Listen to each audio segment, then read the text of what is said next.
কিছুক্ষণ বকবক করি নারী বিষয়ক সংস্কার কমিশন নিয়ে বকবক করব। ইতিপূর্বে একটা ভিডিও করছি আমি, সেখানে একটা পয়েন্টে আলোচনা করছি ভিডিওর শেষের দিকে, যে বেশ্যাদেরকে শ্রমিকের মর্যাদা দিলে বাংলাদেশের কত উপকার হবে। সেখানে তখন তো বেশ্যাবৃত্তিকে শ্রমিকের মর্যাদা দিলে তো সে বৈধ হয়ে যাচ্ছে, তখন যৌনপল্লী তৈরি করা যাবে, 5 স্টার যৌনপল্লী। মনে করেন সাভারে 50 একর জমি নিয়া ওখানে ঘেরা টেরা দিয়া সুন্দর সুন্দর কটেজ লেক টেক বানায়া ছবির মতন সুন্দর করে ওখানে যৌনকর্মীদেরকে রাখা হইলো। ওখানে বিজনেসম্যানরা অনেক টাকা কামাই করতে পারবে। যে একটা ক্যাসিনো বারও থাকতে পারে মদের, কারণ পূর্ণ হইতে হবে তো। তা এটাতে একটা বিরাট উন্নয়ন দেখবেন, টুরিস্ট আসতেছে, টুরিস্টের রাস্তা গিজ করতে থাকবে, বাংলাদেশ থাইল্যান্ডের মতন উন্নত হয়ে যাবে, 5 স্টার হোটেলগুলা 7 স্টার হয়ে যাবে, কারণ তখন রুমের সাথে একটা করে অস্থায়ী বউ দেওয়া হবে। তো এটা বেশ্যাদেরকে যদি শ্রমিকের অধিকার দেওয়া হয় তাহলে ওগুলো সব হবে। ওটা আমি বিস্তারিত আলোচনা করছি 1 নম্বর ভিডিওতে। এনাদের প্রস্তাবে যে কত বড় একটা উন্নতি হচ্ছে বাংলাদেশের, সেটা ওখান থেকেই বোঝা যাচ্ছে যে এনারা কত বুদ্ধিমান। রামধন বুদ্ধিমান,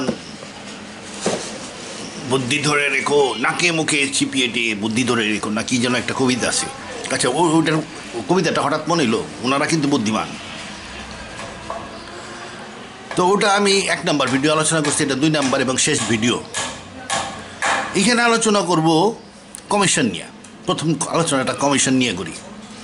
ইউনূস সাহেব, ডক্টর ইউনূস 24-এর যে আন্দোলন, সেখানে কিন্তু নারী বিষয়ক কোনো কথাবার্তা হয় নাই। ছাত্ররা নারী বিষয়ক কোনো দাবি দাবা ছিল না। কোটা আন্দোলন সরকার পতন আন্দোলনে রূপান্তরিত হয়েছিল। বর্তমানে বাংলাদেশ চায় স্বৈরাচার যেন আর ফেরত না আসে, এই বিষয়ক সংস্কার। এবং তাছাড়া তাহলে সংবিধান সংস্কার করতে হবে এবং বিভিন্ন অফিস আদালত, বিশেষ করে পুলিশের সংস্কার দরকার, ডিজিএফের সংস্কার দরকার, মানুষের উপরে যেন আর অত্যাচার না হয়, এই সংস্কারগুলো মূলত দরকার। এ নিয়ে কাজ চলতেছে। ডক্টর ইউনূস জিন্দাবাদ, 5 বছর টিকে যাক। আমি কিন্তু ডক্টর ইউনূসের বিরোধী না, তবে এই ক্ষেত্রে বিরোধী, এই একটা ক্ষেত্রে বিরোধী। কোনো দাবি দাবা কেউ প্রকাশ করে নাই আন্দোলনেও, এটা নারী বিষয়ক সংস্কার, এটা এই পয়েন্টটা ছিল না। কিন্তু ডক্টর ইউনূস কেন নারী বিষয়ক সংস্কার কমিশন তৈরি করলেন? কেন করলেন? কারণ এইটা তার মনের থেকে উনি চাইছেন, এইটা ওনার মনের চাহিদা। উনি অন্য কোনো সংস্কার করুক আর না করুক, এই সংস্কারটা কইরা ফেলানোর একটা বিশেষ চান্স আছে, কারণ উনি এটা নিজের থেকে এটা প্রস্তাবটা আনছেন। নারী বিষয়ক সংস্কার তো কেউ চায় নাই। বাংলাদেশের নারী বিষয়ক সংস্কার দরকার নাই। আমাদের দেশের নারীরা খুব ভালো আছে, বরং আমাদের বিষয়ে নারী বিষয়ক সংস্কার চাওয়াটা মানে হইতেছে আমাদেরকে অপমান করা, জাতিকে। এটাতে বোঝা যায় যে আমাদের দেশের নারীরা অবহেলিত, অত্যাচারিত, তারপরে নানান রকমের অত্যাচারের মধ্যে আছে, যার ফলে সংস্কার দরকার। এইটার জন্য আমাদের এখন সংস্কার দরকার। কিন্তু আমাদের প্রকৃতপক্ষে সংস্কার দরকার নাই। সংস্কার হলো ইউরোপ আমেরিকাতে সংস্কার দরকার। আমাদের নারীর জন্য সংস্কার দরকার নাই। আমাদের নারীরা ঠিক আছে, বরং এখানে সংস্কার করতে গেলেই গোলমাল হয়ে যাবে। তবুও উনি সংস্কারের জন্য একটা নিজের থেকে একটা প্রস্তাব রাখছেন এবং কমিশনও তৈরি করছেন। তার মানে এটা তার মনের চাহিদার থেকে করছেন। উনি কিন্তু এই বিষয়ে বেশ বিশ্বব্যাপী নাম করা, উনি নারীর ক্ষমতায়ন করছেন এই গ্রামীণ ব্যাংকের মাধ্যমে। এটা সারা বিশ্বের উদাহরণ সৃষ্টি করছেন উনি। তিনি মাইক্রো ইকোনমিকে নারীদের মধ্যে ছড়াই দিয়েছেন এবং সারা বিশ্বে এই মডেল প্রশংসিত হয়েছে। মানুষের ক্রয় ক্ষমতা বাড়ছে। একটা মহিলা গরু পাইলা রোজার সময় বেচতে পারলে যে লাভ হয়, ওইটা দিয়ে একটা মোবাইল ফোন কিনতে পারে। তাইলে এই যে নিচের বাইং পাওয়ার বাড়ানো অর্থনীতির একটা বিরাট কাজ। এই বাইং পাওয়ার বাড়াইলে তো ওই স্যামসাং মোবাইলটা বেচতে পারবে। এর যদি কেনার ক্ষমতাই না থাকে তাহলে তো আর স্যামসাংয়ের মোবাইল বিক্রি হবে না। তা যাই হোক, তাছাড়াও একটা ছেলে যদি ব্যবসা ট্যাবসা করে ছোটোখাটো, একটা মোটরসাইকেল কিনতে পারে। আচ্ছা, এই যে মেয়েদের নারীদের ক্ষমতায়ন করে উনি একটা সারা বিশ্বব্যাপী সমাদৃত এবং বিশেষভাবে নাম করছেন। আচ্ছা, সুনাম অর্জন করা হয়ে গেছে, বুড়ে হয়ে গেছে, আর সুনাম কত অর্জন করার দরকার আছে? আর তো সুনাম অর্জন করার দরকার নাই। এখন উনি আরও সুনাম অর্জন করার ধান্দায় আছেন। কি সংস্কার করি? আমাদের দেশে কি সংস্কার লাগবে? প্রথম কথা হচ্ছে এইটা, সংস্কার লাগবে এইটা তার মাথায় কেন আসলো? আমরা কি খারাপ লোক, খারাপ জাত? আমাদের মেয়েরা কি অত্যাচারিত? যদি উনি একটা আন্তর্জাতিক ফিগার, উনি আমেরিকায় যায় সংস্কার কেন করে না? ওখানে ডেটিং কালচারের কারণে, মনে করেন আমেরিকা একটা ডেটিং কালচার আছে।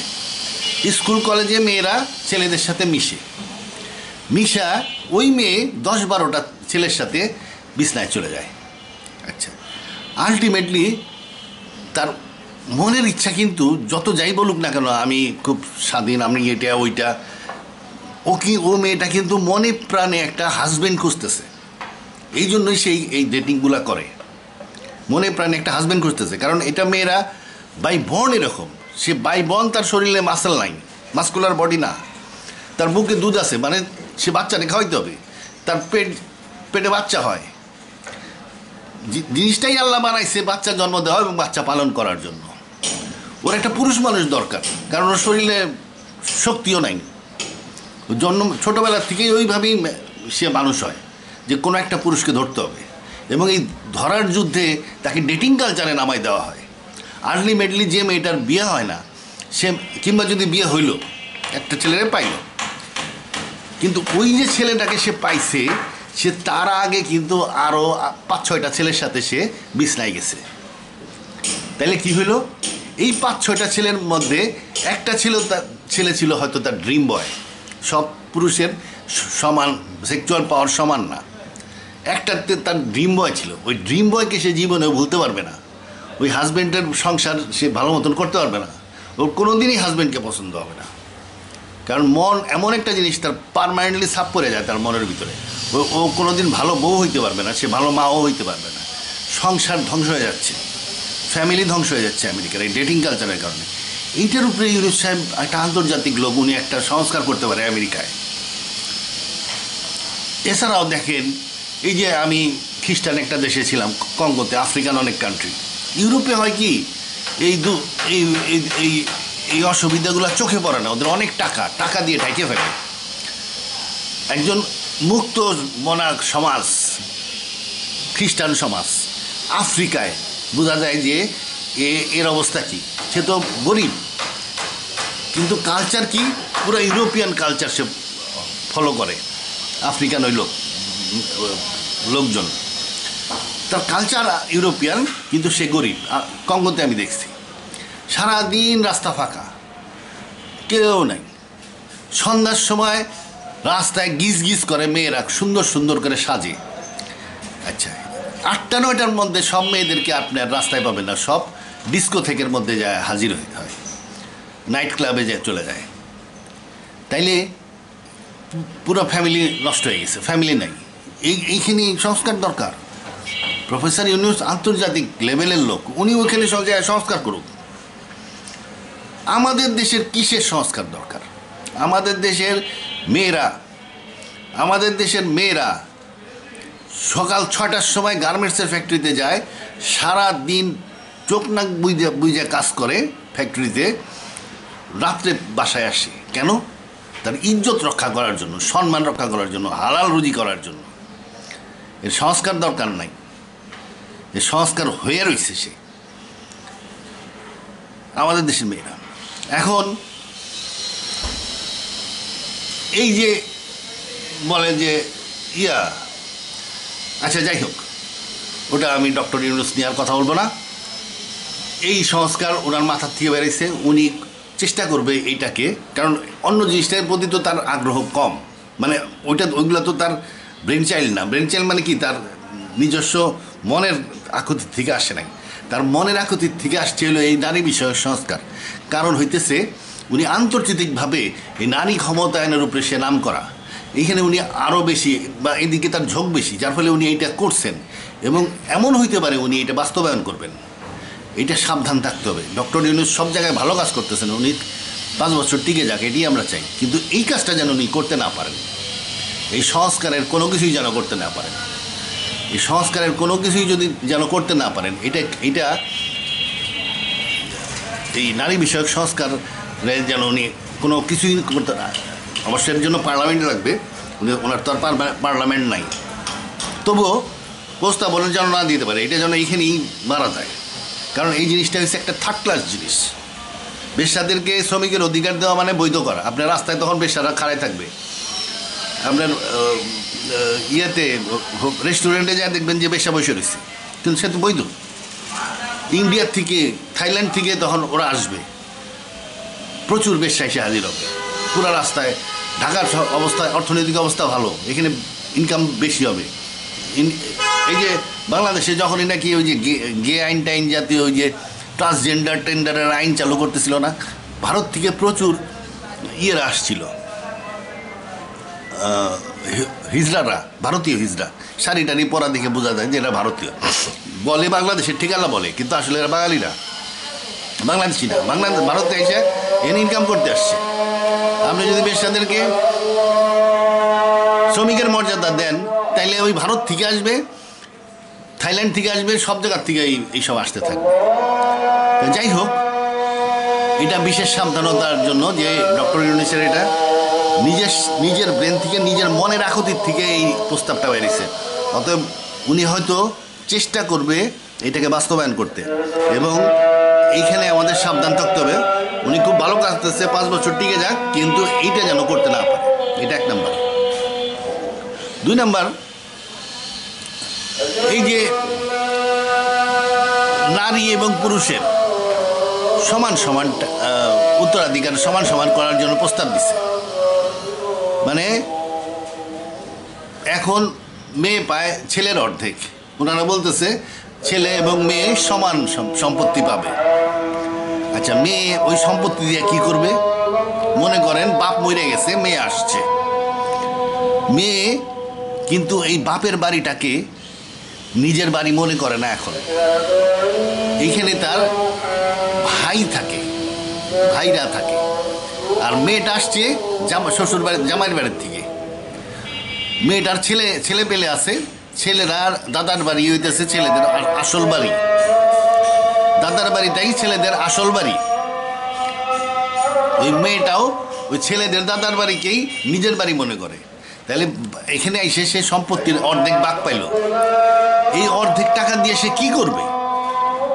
সে এই জমিটা সে তাড়াতাড়ি কারোর কাছে বেচবে, হয় ভাই যদি কিনতে না পারে যে কোনো লোকের কাছে বেচে দিবে। আচ্ছা, বেচে টাকাটা কি করবে?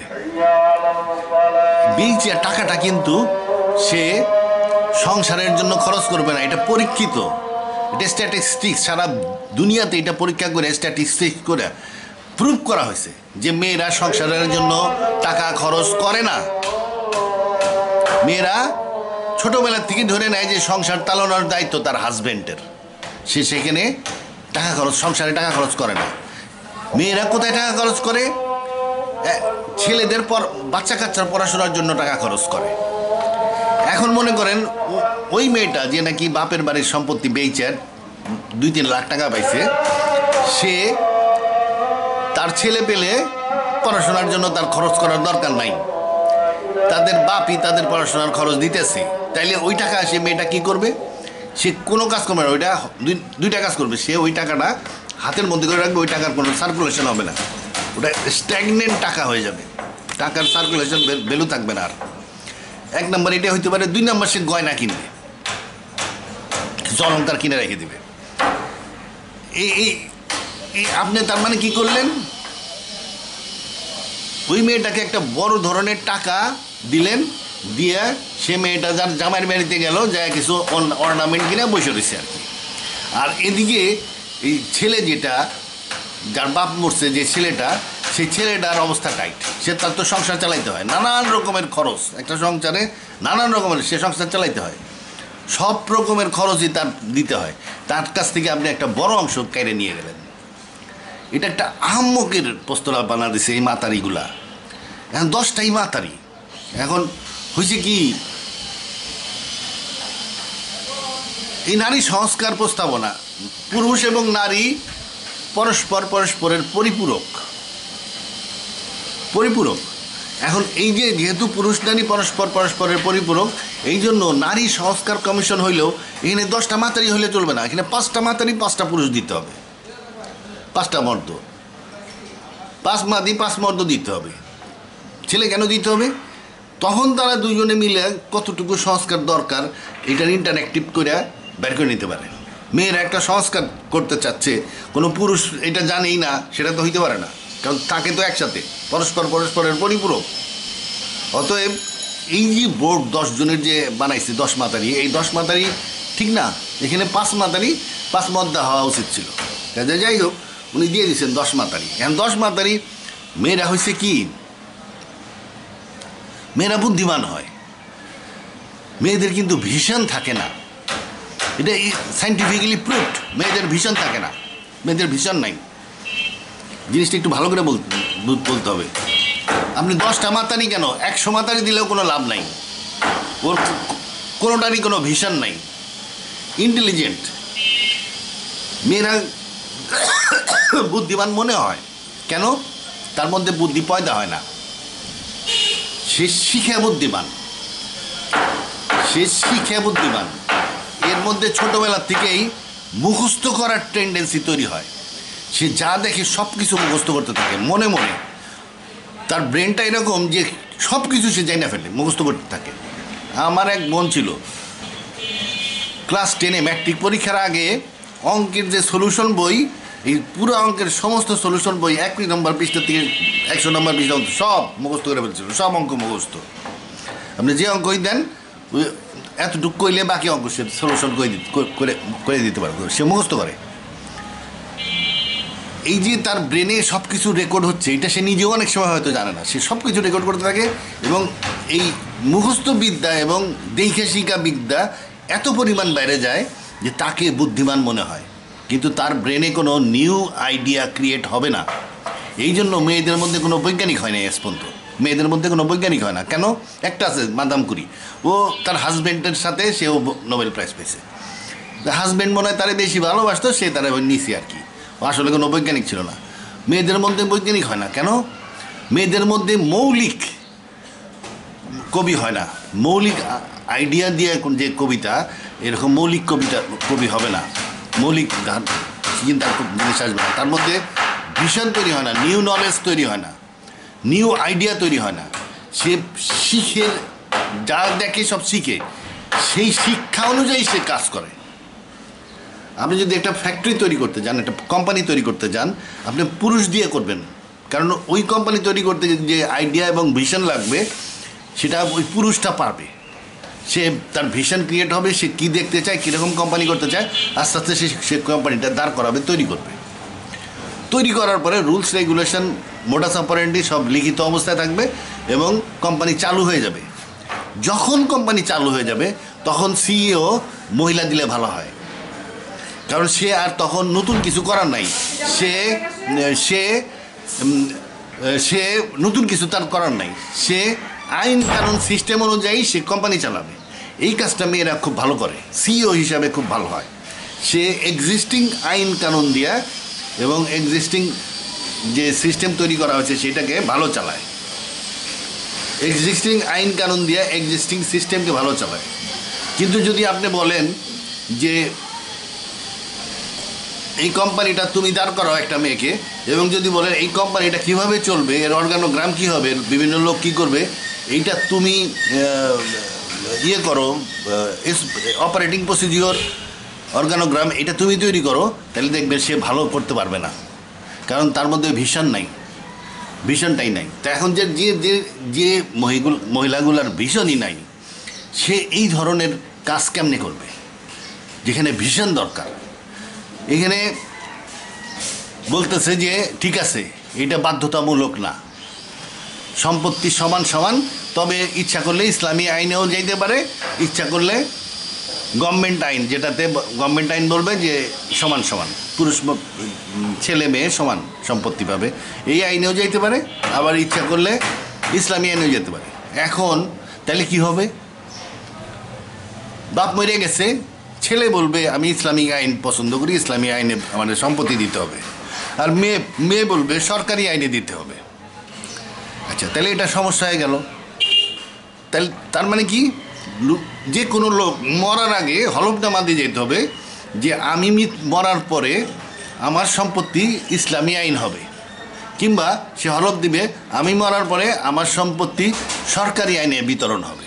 এই হলফনামাটা না দিলে কিন্তু মরার পরে হঠাৎ করে একটা লোক মরে গেছে, হলফনামা নাই, তারপরে ছেলে মেয়েদের মধ্যে মারামারি লেগে যাবে। দুইটা আইনের মধ্যে এখন কেস লেগে যাবে। মেয়েরা বলবে আমি সরকারি আইন চাই, আর ছেলেরা বলবে ইসলামী আইন চাই। তাহলে প্রত্যেক মানুষের একটা হলফনামা দিতে হবে যে আমার মৃত্যুর পরে সম্পত্তি এইভাবে ভাগ হবে। আচ্ছা, এই যে হলফনামা যদি দিতে হয় তাহলে আর আইনের দরকার কি? সেটা তো ওই লোক এমনিই করতে পারে, মৃত্যুর আগেই বন্টকনামা করে দিতে পারে। সে যদি মনে করে আমার ওই মেয়েটা গরিব, হাজব্যান্ড ছেড়ে দিছে, ওরে আমি বাড়ি দিয়ে যাবো, ও জীবিত অবস্থায় ওইটা ওই মেয়ের নামে লিখে দিতে পারে, কিংবা পুরো সম্পত্তির বন্টকনামা তৈরি করে সব ছেলে মেয়েদের সাইন নিয়ে রেজিস্ট্রি করে রেখে যেতে পারে। এই জন্য আইন প্রণয়নের দরকার নাই। সেটা তো সে এখনও করতে পারে। সে হলফনামা না দিয়ে সে এখন ওই হলফনামার বদলে সে একটা বন্টকনামা করে দিবে, যেখানে সব ছেলে বাচ্চাদের সাইন থাকবে। বাপ মরে যাওয়ার পরে বাপ যারা যেটা নিতে বলছে সেই অনুযায়ী নেবে। সেই জন্য তো আইন পরিবর্তনের দরকার নাই। আচ্ছা, যাই হোক, তবে আল্লাহর আইনই শ্রেষ্ঠ। আর একটা কি সুপারিশ করছে? আর একটা সুপারিশ করছে হলো যে মানে দেখেন, এই যে ওনাদের বক্তৃতা শুনলাম, বক্তৃতা আর একটা সুপারিশ করতে হলো বহুবিবাহ পরে বলতেছি। এনে দেখেন বক্তৃতা নারীর সাম্য। এই যে দেখেন, এই যে উনি বলতেছেন, উনি হলো পালেগোদা। তা এখন এই যে হেড, মানে পালেগোদা মানে হেড আর কি, নারী বান্ধব সেবা প্রতিষ্ঠান চাই, সেটা হোক থানা, হোক হাসপাতাল বা হোক আদালত। আচ্ছা, নারী বান্ধব সেবা প্রতিষ্ঠান চায়, থানায় হোক হাসপাতাল হোক সব জায়গায় নারী বান্ধব সেবা প্রতিষ্ঠান চায়। ওখানে তো পুরুষ বান্ধব সেবা প্রতিষ্ঠান দরকার। থানায় গেলে পুরুষকেও তো দাম দেয় না, বরং নারীকে বেশি দাম দেয়। থানার ওসি সাহেব সুন্দর নারী হলে তো একেবারে তার দিকে বিশেষ মনোযোগ ওসি সাহেব। আর হসপিটালে মেয়েদের অগ্রাধিকার দেওয়া হয় সবসময়। আসলে এখানে হবে পুরুষ বান্ধব চাই, কিন্তু সে বলতেছে নারী বান্ধব, যেখানে অলরেডি নারীরা পুরুষের চাইতে আগে আছে। থানায়ও তার দাম বেশি, হসপিটালেও দাম বেশি, আগে এবং সবাই তার দাম দিয়ে চলতেছে। পুরুষ গেলে পুরুষদের দাম কেউ দেয় না, বড় লোকদেরকে দিবে, কিন্তু গরিব মানুষ একটা পুরুষ যদি যায়, মনে করেন একটা বাসের হেল্পার, ওরে দেখবে না, ওরা কেউ দাম দিতেছে না। তাহলে পুরুষ বান্ধব চাই। আমরা দেখতে চাই এগুলো সবই নারী বান্ধব হবে, নারীরা যেন নির্ভয়ে এইসব প্রতিষ্ঠানের কাছে সেবা চাইতে।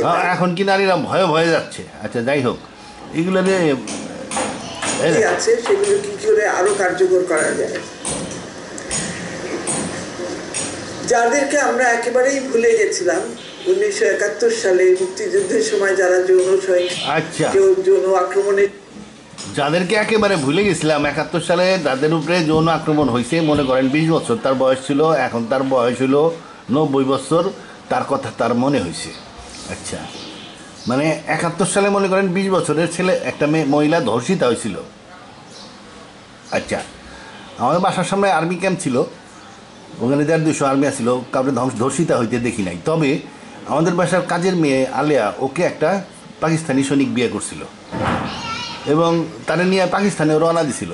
রাস্তায় গোলাগুলি হয় এবং আলেয়া আহত অবস্থায় ফেরত আসে, ওই সৈনিক মারা গেছিল। যাই হোক, ধর্ষিতা হয়েছে, তার কোনো রেকর্ড নাই। বাংলাদেশ সরকার 30 লক্ষ লোকের নামিক তালিকা তৈরি করে নাই, কিংবা ধর্ষিতাদের কোনো নামিক তালিকা তৈরি করে নাই, এর কোনো গণনা হয় নাই। তো উনি এখন সেই তাদের কথা আমাদেরকে মনে করায় দিচ্ছেন। কারণ কি? কারণ উনি দেশপ্রেমিক। আচ্ছা, দেশপ্রেমিক হিসাবে উনি আমাদেরকে মনে করাই দিচ্ছেন যে 70 বছর আগে 71 সাল আর এখন হলো 25 সাল, মানে 55 বছর গেছে। আর ওদিকে হইল ওই মেয়েটার বয়স ছিল 20, তার মানে হইলো ওর বর্তমান বয়স হলো ওর 20 আর 55 কত হয় 75। 75 বছর বয়সের একটা বুড়ি, তাকে যা এখন উনি সহায়তা করতে যাচ্ছেন, ওটা ওই পয়েন্টটা বেশি ইম্পর্টেন্ট না। এখানে দেখেন আর একটা পয়েন্ট, শিকার হচ্ছে, যৌন নিগ্রহের শিকার হচ্ছে, এটা কি করে হ্রাস করা যায় এবং কিভাবে যৌন নিগ্রহের শিকার হচ্ছে, এইটা উনি হ্রাস করবেন। এই হ্রাস যদি উনি করতে পারেন, ওনাকে নোবেল প্রাইজ দেওয়া হবে। ওনার আইন কানুন সবকটা যদি হুবহু যদি বাংলাদেশে প্রচলন করা হয়, উনি যে সব সাজেশন দিচ্ছেন, তাতেও যৌন নিগ্রহ, রেপ কমবে না, বরং রেপ বাইরে যেতে পারে, উনি যদি এই আইন কানুনের 300 পৃষ্ঠার মাধ্যমে রেপ বন্ধ করে দিতে পারেন, তাহলে তো ওনাকে নোবেল প্রাইজ দিতে হবে। তাহলে তো উনি ইউনুস সাহেব আর কি, ইউনুস সাহেবের চাইতে বড় একবারে নোবেল প্রাইজ সাথে সাথে, যে উনি রেপ বন্ধ করে দিচ্ছেন 300 পৃষ্ঠার আইন দিয়া। আমাদের কি শুনাইতেছে যে তোমাদের সমাজে এখন রেপ হইতেছে? রেপ আমাদের সমাজে হয় নাকি উনি যেসব আইন কানুন সাজেশন দিচ্ছেন সেই সব দেশের, যে ওনার আইন কানুন যেসব দেশে চলতেছে সেই আইন কানুন আলাদা দেশে রেপ বেশি হয়, আমাদের দেশে রেপ হয় না। অনেক দিন পর, মাসে 2-3 মাস পর পর একটা নিউজ পাবেন, আমাদের দেশে রেপ হয় না, খুব কম। এখন উনি আবার এখন নতুন ধরনের একটা রেপ আবিষ্কার করছেন। হাজব্যান্ড যদি ওয়াইফকে জোর করে তাহলে ওটাও রেপ হয়ে গেল। এটা এটা এটা হাজব্যান্ডের ওখানে পাহারা বসাইতে হবে, প্রত্যেক বেডরুমে ক্যামেরা লাগাইতে হবে যে হাজব্যান্ড কিছু করে কি না জোর করে, এইগুলো হইতেছে। আচ্ছা, যাই হোক, বুদ্ধিমান লোকজন এখন এটা উনি বলতেছেন রেপ বলে বন্ধ হবে, বা উনি রেপ কমানোর জন্য ওই টাইন করতেছেন। উনার জ্ঞানের পরিমাণ কত বেশি হইলে উনি 300 পৃষ্ঠার সাজেশন দিয়ে রেপ বন্ধ করতে পারবেন? এইটা যদি উনি ভারতকে দেন যে এই যে আমার 300 পৃষ্ঠা দেখেন, এইটা আপনারা চালু করলে ভারতে রেপ বন্ধ হয়ে যাবে, ভারত সরকার তাকে পদ্মভূষণ উপাধি দিয়া ওই আইন চালু করে রেপ বন্ধ করে দিবে। কিন্তু ভারত সরকার করতে পারতেছে না রেপ বন্ধ, বাইরে দিচ্ছে, খালি বাইরে যায়, রাস্তাঘাটে খালি রেপ হয় অনেক। আমাদের সেগুলো নাই, খুব কম। এই 2-3 মাস পর একটা হয়তো নিউজে আসে, যেখানে অন্য দেশে প্রত্যেক দিনই 2-1টা খবর থাকে রেপের। তো ওই দেশের আইনে বলে আমাদের দেশের রেপ কমাবে, মানে তখন আমাদের দেশে এখন 2-3 মাস পর একটা রেপের খবর আসে, তখন হয়তো 6 মাস পর আসবে ওই দেশের আইন আনবে যেখানে নাকি ডেলি রেপ হচ্ছে। তো এখন তো বাংলাদেশে রেপ নাই, তাহলে এখন কী করতে হবে? উনি রেপের একটা নতুন থিওরি বানাইছে, হাজব্যান্ড ওয়াইফের মধ্যে রেপ। যাই হোক, তা এই যে ইউনুস সাহেবের 10 মাতারি ওনারা যে প্রস্তাব দিচ্ছেন, তার মধ্যে আর একটা উল্লেখযোগ্য প্রস্তাব হইল বহুবিবাহ বন্ধ। এইটাও কিন্তু খুব ইম্পর্টেন্ট, বহুবিবাহ বন্ধ। এখন ওনারা ডাইরেক্ট প্রস্তাব দিয়ে মৌলানা সাহেবদের, হুজুরদের খুব মানে ইয়েতে পড়ে গেছেন, খুব মানে ক্রোধের মধ্যে পড়ে গেছেন, ডাইরেক্ট প্রস্তাব দিচ্ছেন। এটা তো এমনিই 2 বিবাহ আমাদের দেশে বন্ধ করে দিছে। আমাদের দেশে 2 বিবাহ, একাধিক বিবাহ বন্ধ হয়ে গেছে। এটা বিরাট শয়তান ছিল, বিরাট শয়তান। সে হলো আসলে ধুরন্ধর চালাক শয়তান। সে একটা আইন করে পাশ করে থুয়ে গেছে, শয়তান বা শয়তান গোষ্ঠী, তারা একটা আইন পাশ করে থুয়ে গেছে যে দ্বিতীয় বিবাহ করতে গেলে প্রথম স্ত্রীর পারমিশন লাগবে। এখন প্রথম স্ত্রীর পারমিশন তো আর দেয় না, যার ফলে কি হলো, সে ওই যে শয়তান গোষ্ঠী তারা ইসলামের বিরুদ্ধে দাঁড়াইলো না, ইসলামের বিরুদ্ধে না দাঁড়াই সে ডাইরেক্টলি বললো না বহু বিবাহ নিষিদ্ধ, সে টেকনিক্যালি একটা করলো যে প্রথম স্ত্রীর পারমিশন লাগবে, কইরা সে বহু বিবাহ বন্ধ করে দিল। এর সাথে এটা শয়তান, মানে বড় শয়তান আর কি, সে হলো চালাক শয়তান। এই চালাক শয়তানে অলরেডি স্ত্রীর পারমিশন লাগবে এই কথা, এই আইন পাশ কইরা বহু বিবাহ বন্ধ করে দিছে বাংলাদেশে। এখন নতুন করে আবার আইন করে বহুবিবাহ বন্ধ করতে হবে, এইটা তাদের প্রস্তাব, যে পরিষ্কার আইন লাগবে, বহুবিবাহ আর করতেই পারবে না। আমাদের দেশে এখন যে আইনটা আছে যে প্রথম স্ত্রীর পারমিশন লাগে, নাইলে জেল টেল হয়ে যায়, জরিমানা হয়ে যায়, জেল জরিমানা। তা আমাদের দেশে এই আইনটা তো এখন আসছি।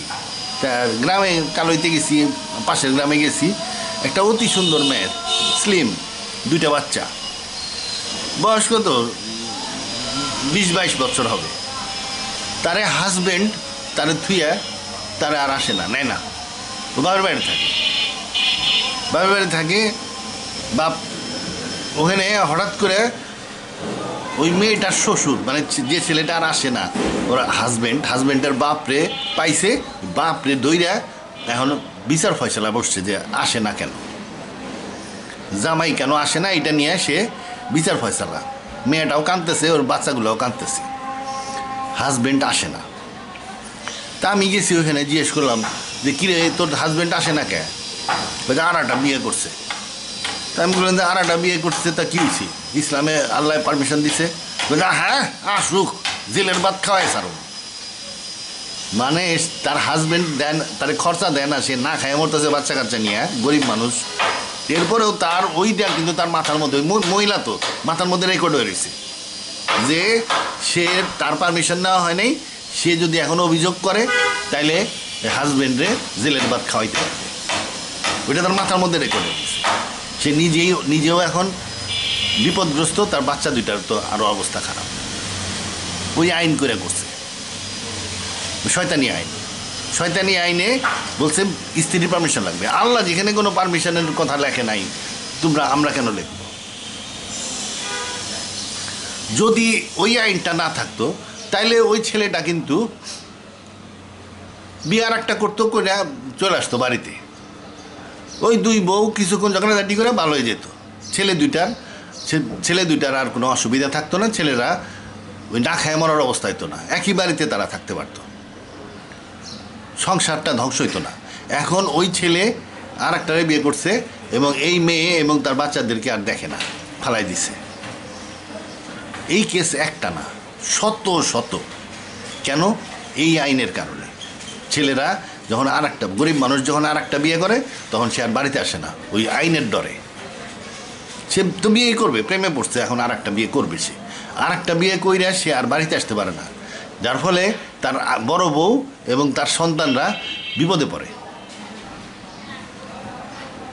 কিন্তু এই আইনটা না থাকলে সে ছোট বউরে নিয়ে বাড়িতে চলে আসতে পারতো এবং দমন করতে পারত। এখন একাধিক বিয়ে তো সব পুরুষে করতে পারে না। একাধিক বিয়ে করতে গেলে তার শারীরিক শক্তি, মানসিক শক্তি এবং অর্থনৈতিক শক্তি থাকতে হবে। একাধিক বিয়ে তারাই করে যারা ওই একাধিক বিয়ে করার জন্য যোগ্য। এবং একাধিক বিয়ের পারমিশন থাকলে কি হয়, সমাজে মেয়েদের একটু ঘাটতি পড়ে। এখন যেমন অনেক মেয়ের বিয়ে হয় না, 30, 35, 40 বছর বয়স গেছে, মেয়েটার বিয়ে হচ্ছে না। কারণ কি? কারণ মেয়েরা সারপ্লাস হয়ে যায়। অনেক ছেলে বিয়ে করতে পারে না, অনেক ছেলে বিদেশে গেছিল, বিয়ে না করে বিদেশে যায় 10-15 বছর ধরে রয়েছে, বিয়ে করতেছে না, যার ফলে অনেক মেয়ের বিয়ে হয় না। যদি সাধারণ গ্রাম পর্যায়েও যদি একাধিক বিয়ের প্রচলন থাকে, তাইলে কি হবে, সামগ্রিক মেয়েদের ঘাটতি পড়বে, যার ফলে সব মেয়েদের বিয়ে হবে। একাধিক বিয়ে প্রয়োজন এই মেয়েদের বিয়ে হওয়ার জন্য। অনেক ছেলে যারা নাকি যোগ্য, শারীরিকভাবে ফিট, তারা একাধিক বিয়ে করলে বরং ভালো। আমাদের মনে হয়, আমাদের ওই নাটকে দেখায়, কবি সাহিত্যিক ছাগলের পাল, এগুলো দেখায় যে 2 বউ খুব ঝগড়া করতেছে। যে লোকের 2 বউ, সে লোক ওরকম ডান্ডার মতন শক্ত লোক, ওর বউরা ঝগড়া করে না। ঝগড়া এক বউওয়ালার হইলো মুশকিলে থাকে। দেখবেন এক বাচ্চা হইলে সে বাপ মারে জ্বালায় খায়, সেরকম এক বউ হইলেও সে হাজব্যান্ডের জ্বালায় খায়। ও সবসময় হাজব্যান্ডের সাথে ঝগড়া করতে থাকে, ন্যাঙ্গিং বলে, এটা তো তার নেচার। এখন সে সবসময় আপনার সাথে ঝগড়া করতে থাকবে, কারণ সে তো একা। যদি আর একটা বউ থাকে, তাহলে ওরা দুজনের সাথে ঝগড়া করবে কিংবা কাদের করবে। আপনি নিরাপদে থাকবেন, আপনি পিসফুলি থাকবেন। এখন মনে করেন একটা লোকের এক বউ, সে অফিস থেকে এসে বউরে সময় দিতে হয়, আসলে সে যাইতে যাচ্ছে চায়ের হোটেলে আড্ডা মারবো ফ্রেন্ডের সাথে, সেখানে সে যাইতে পারবে না, কারণ তার বউ তারে ফট করে ধরে ফেলবো, কারণ এই তো সারাদিন কার সাথে কথা করার লোক নাই। সে হাজব্যান্ডের সাথে এখন কথা বলবে, হাজব্যান্ডে বলবে আমাকে এখন সময় দাও। কিন্তু ওই লোকটার যদি দুই বউ থাকতো, তাইলে ওই দুই বউ নিজেরা কথাবার্তা বলতো, হাজব্যান্ড ফ্রি থাকতে পারতো, এবং সে বিকেলে যায় ঠিকই হোটেলে যায়, দেখা গেল চা পানি খাইতেছে, বন্ধু বান্ধবদের সাথে আড্ডা মারতেছে, সে আরও বেটার সামাজিক সদস্য হইতে পারে। দুই বউয়ের অনেক সুবিধা। গ্রামে যেসব অবস্থাপন্ন কৃষক, যার খামার আছে, এর তো দুই বউ অবশ্যম্ভাবী। মনে করেন গরু আছে, গরুর গোবর সাফ করা লাগে, ছাগল আছে, বাড়িতে ধান নিলে বাড়াবানা লাগে, তারপরে একটা বড় একটা বাড়ি, এর মধ্যে অনেক কাজ। এই কাজ একটা মহিলা করে শেষ করতে পারে না, ওর দুই বউ আসলেই দরকার। গ্রামের ওই কৃষক যার খামার আছে, দুইটা বউ হইলে কোনো মতে সমস্ত কাজ করতে পারে, তিনটা হইলে রেস্টও করতে পারে। তা সে দুইটা বিয়ে করবে, তিনটা বিয়ে করবে, অসুবিধা কি আপনার? আর দুই বউ হইলে কি, মনে করেন একটা মহিলা, তার বাচ্চা 6 মাস বয়স, সবাই মাত্র হামাগুড়ি দিতে শিখছে, এখন ওই মহিলা বাথরুমে যাবে, ও কেমনে যাবে? 6 মাসের বাচ্চা তুই কি যাওয়া যায়? বাড়িতে কেউ নাই, 6 মাসের বাচ্চা তুই ও বাথরুমে যেতে পারবে না।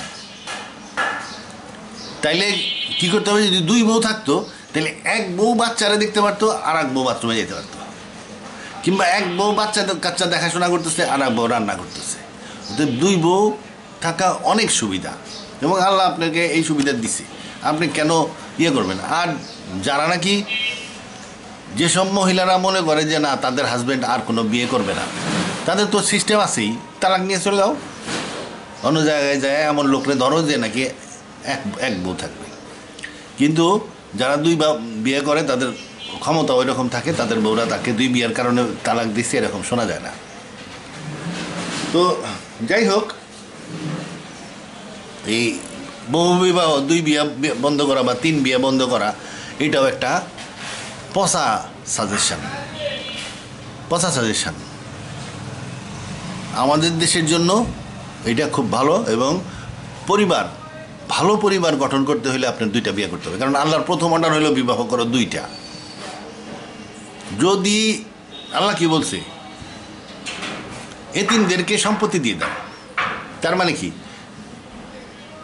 যদি বিধবা বিয়ে করা হয়, প্রথম আল্লাহ বিধবাদের বিয়ের কথা বলছে, এখন এই বিধবার আগের ঘরের বাচ্চা কাচ্চা আছে, তারা হলো এতিম। ওই আগের ঘরের বাচ্চা কাচ্চা এবং ওই মহিলার যে মৃত স্বামী, এই মৃত স্বামীর সম্পত্তি ওই বাচ্চা কাচ্চাদেরকে দিয়ে দিতে হবে। তাহলে এতিমদেরকে সম্পত্তি দিয়ে ওই মহিলাকে বিয়ে করতে হবে। এখন ওই বাচ্চারা যদি ছোট হয়, তাহলে কিভাবে ডিল করতে হবে সেটাও এই কোরআনের আয়াতে বলা হয়েছে। তাহলে প্রথম গেল বিধবা বিবাহের কোনো সংখ্যা কোরআনে উল্লেখ নাই। আপনি 50টা বিধবা বিবাহ করতে পারেন, এটার কোনো সংখ্যা উল্লেখ নেই। আল্লাহ তাআলা বলছে, যদি মনে করো এতিমদের সাথে তুমি সঠিক ব্যবহার করতে পারবা না, তাইলে বিবাহ করো ওমেন অফ চয়েস, মানে কুমারী, বা যে মেয়ের বাচ্চা কাচ্চা নাই, যারা সবাই বিয়ে করতে চায়, ওমেন অফ চয়েস 2, 3, 4।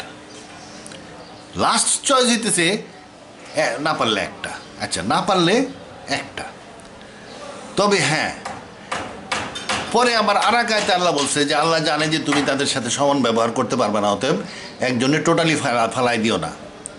দেখো, মনে করেন একটা লোক একটা বিয়ে করছে, তার ঘরে 2টা বাচ্চা আছে, আর একটা বিয়ে করলো, এখন নতুন বিয়ে করার পরে তার দিকে বেশি টান হয়ে গেছে, এটা তো মনের ব্যাপার, বেশি টান হয়ে গেছে, সেই বউয়ের সাথে বেশি সময় থাকে। আল্লাহ বলতেছে যে হ্যাঁ, আমি জানি যে তুমি সমান ব্যবহার করতে পারবা না, অতএব ওই বড় বউরে সম্পূর্ণরূপে ফালাই দিও না, রাখো। এটা যদিও আল্লাহ বলছে যে যদি মনে করো যে সমান ব্যবহার করতে পারো না, তাইলে একটা, এটা এইখানে বলছে, কিন্তু পরে আরাকায়তে বলে দিছে আমি জানি সমান ব্যবহার করতে পারবা না, অতএব পুরাপুরি ফালাই দিও না। এটা ইসলামিক আইন। তো আল্লাহর অর্ডার কি দিল? যদি বিধবা বিয়ে করলো, যদি বিধবা বিবাহ না করে, তাইলে বিবাহ করো 2, তাহলে প্রথম অর্ডার হলো 2। তাহলে আপনার প্রথমেই 2টা বিয়ে করতে হবে। 2টা বিয়ে করলেই আপনার ইয়ে হবে, পরবর্তীতে আর ঝামেলা হবে না। আপনি প্রথমে যদি একটা বিয়ে করেন তাহলে পরে আবার আর একটা বিয়ে করতে ঝামেলা হয়, এই জন্য প্রথমেই এই জন্য আল্লাহ বলছে বিয়ে করো 2 3 2 2 3 3 4 4, মানে বিয়ে করার সময় প্রথমেই আপনার এইম থাকতে হবে যে 2টা বিয়ে করবো, এবং যাকে বিয়ে করতেছেন তাকে বলে নেবেন আমি কিন্তু 2টা বিয়ে করবো, এই তোমার বিয়ে করলাম 5-6 মাসের মধ্যে আর একটা বিয়ে করবো, তাহলে আপনি 2টা বিয়ে করলেন, কিংবা একই দিনে একই সাথে 2টা বিয়ে করে ফেললেন, কারণ আল্লাহর ফার্স্ট অর্ডার হইতেছে 2, তাহলে আপনি আল্লাহর প্রথম অর্ডার মেনে নেবেন 2, কিংবা আচ্ছা যাই হোক, তো 2টা বিয়ে করা হলো আল্লাহর প্রাইমারি অর্ডার। তো এটা বাংলা বিভিন্ন রকমের ইয়ে আছে, গৃহস্থ ফ্যামিলি, বড় গৃহস্থ ফ্যামিলি, যারা নাকি অবস্থাপন্ন কৃষক, তার 2 বিয়ে করতে হয়, অনেক লোক আছে তাদের 2 বিবাহ করতে হয়। তা এটা আইন করে বাতিল করে দিয়ে সে কি করতে যাচ্ছে? এরপরে বলবে যে ডিভোর্স দেওয়ার আইন বাতিল করতে হবে, ছেলেরা ডিভোর্সই দিতে পারবে না। এই সব আইন করে ইউরোপিয়ান কান্ট্রিতে হয়েছে কি, এখন ছেলেরা বিয়েই করে না, কারণ বিয়ে করলে বিশাল অঙ্কের পুরা একজন একটা বাড়ি বিক্রি করলে ইউরোপিয়ান কান্ট্রিতে বা আমেরিকান কান্ট্রিতে বাড়ি বিক্রি করলে ব্যাংক বাড়ির যে টাকা, বাড়ির মূল্য অর্ধেক ওয়াইফের অ্যাকাউন্টে দিবে, অর্ধেক পুরুষের অ্যাকাউন্টে দিবে। বাড়ি বিক্রি করলে অর্ধেক টাকা বউয়ের অ্যাকাউন্টে চলে যাচ্ছে, তার মানে কি সে ডিভোর্সের সময় বিশাল অঙ্কের টাকা নিয়ে যাচ্ছে, এবং তার সাথে আবার সেই মেয়েটা হইতেছে ডেটিং কালচারের মেয়ে, সে হাজব্যান্ডের প্রতি খুব একটা টান নাই, তার পুরানো ড্রিম বয় তো সে মিস করছে আর কি। এখন এই মেয়েটার জন্য এই ধরনের মেয়েকে বিয়ে ইউরোপিয়ানরা আর বিয়ে করা বন্ধ করে দিচ্ছে, ফর্মালি আর বিয়েই করে না, কী করে লিভিং টুগেদার করে, ফ্রেন্ড লিভিং টুগেদার। তাহলে বিয়ে পদ্ধতি বন্ধ করে দেওয়ার এইসব যে আপনি যত আইন করবেন তত আপনি মনে করলেন যে আমাদের দেশের যে উন্নত ধরনের নারীর ব্যবস্থা আছে, অতি উন্নত এবং অত্যাধুনিক, সবচেয়ে লেটেস্ট ধর্ম ইসলামের মাধ্যমে প্রতিষ্ঠিত নারী সিস্টেম, সেখানে আপনি ওই হাত দিলেই খারাপ হয়ে যাবে। উনারা এই যে মাতারিগুলো, এগুলো হইতেছে ওল্ড প্রাগৈতিহাসিক ধরনের ওই ইউরোপিয়ান সভ্যতার নারী সিস্টেম নিয়ে আসছে। ইউরোপিয়ান সভ্যতা হইতেছে অ্যাকচুয়ালি খুব পুরানো আমলের এবং 2-3 হাজার বছর আগের কালচার আমাদের দেশে নিয়ে আসতে যাচ্ছে। ওই 2-3 হাজার বছর আগের কালচারটা আস্তে আস্তে ডেভেলপ হয়ে বর্তমানে যে অবস্থায় আসছে, ইউরোপের পরিবার সব ভেঙে গেছে এবং অবস্থা খুব খারাপ, সেইটা এই মহিলারা নিয়ে আসতেছে। কারণ কেন নিয়ে আসতেছে? কারণ তাদের তো ভিশন নাই, সে ওইটাই বলে যেটা সে শুনে, খুব আর্দেল পদ্ধতিতে বলে, খুব স্মার্টলি বলে, শুনে মনে হবে, তাকে দেখে মনে হবে সে খুব বুদ্ধিমতী, আসলে সে নিউ থট তার মধ্যে আসবে না, সে যা কিছু বলতেছে সে শুনছে, সে মিডিয়াতে বিভিন্ন রকমের এই ধরনের নারীবাদী কথাবার্তা শুই না সেইগুলা শিখে এইগুলাই সংস্কার প্রস্তাবে নিয়ে আসছে। এই 10 মাতারি কমিশন, এটা তো খুবই খারাপ হয়েছে। এর মধ্যে 5টা পুরুষ থাকলেও বুঝতাম যে হ্যাঁ 5টা পুরুষ আছে, একটা ব্যালেন্সড কমিশন তৈরি করছে। ইউনূস সাহেব সেটাও করেন নাই। কেন করেন নাই?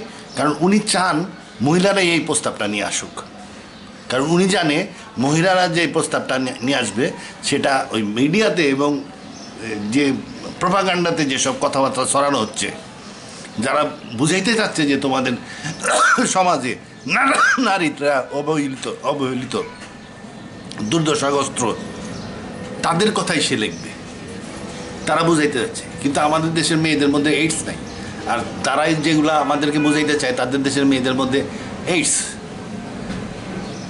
তাদের নারীরা সন্ধ্যার সময় সব রাস্তায় সেজে গুঁজে বাইরে যায়, 9টার সময় সব ডিস্কো থেকে মধ্যে যায় ঢোকে, হোটেল রেস্টুরেন্টে সব মহিলারা, এগুলা তাদের তাদের সংস্কারকে, তাদের সোসাইটিকে তারা উন্নত মনে করতেছে এবং সেই অনুযায়ী তারা অর্থনৈতিক স্ট্রেংথ থাকার কারণে, শক্তি থাকার কারণে এই প্রোপাগান্ডা চালাচ্ছে।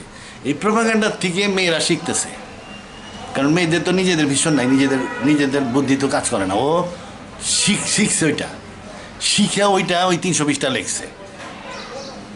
এটাকে সমূলে বাতিল করতে হবে, সমূলে বাতিল করতে হবে। ইউনূস সাহেব খুব ভালো কাজ করতেছে, ইউনূস সাহেব জিন্দাবাদ, 5 বছর থেকে যাক, কিন্তু এইটা যেন না করতে পারে, এইদিকে খেয়াল রাখতে হবে। এই পর্যন্তই, আল্লাহ হাফিজ।